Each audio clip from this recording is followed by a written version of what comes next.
مرحبا، شلونكم؟ ان شاء الله الكل بخير. اليوم راح اسوي سلطة صحية، هي سلطة الكينوا ويا الخضروات. طعمها كلش طيب، ان شاء الله يعجبكم هذا الفيديو. يلا نبلش بقى. هسه هنا بالجدرية خليت كوب واحد من الكينوا، هذا يكون شكلها الكينوا. خليت كوب واحد، كوب اللي استخدمته قست بيه كوب واحد من الكينوا، وضفت عليه كوبين من المي ورشة ملح. هسه بالبداية راح اخليه على نار عالية الى ان يغلي، مثل ما نطبخ التمن، الى ان ينشف المي. راح نصي النار على انصى شي واتركها تقريبا ربع ساعة وتصير جاهزة.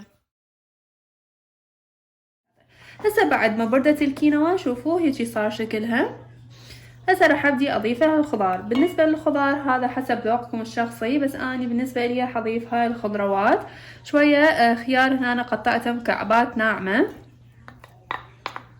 وراح اضيف معدنوس مثروم ناعم، وبصل، وطماطم، وراح اضيف شوية رمان.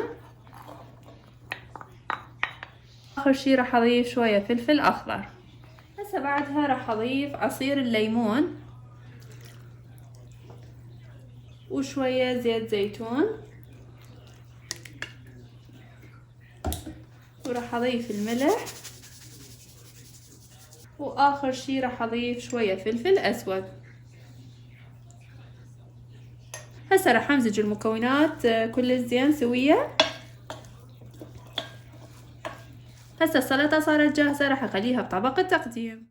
اليوم صار جاهز. ان شاء الله حبيتوا هاي السلطة، سلطة صحية وسهلة التحضير.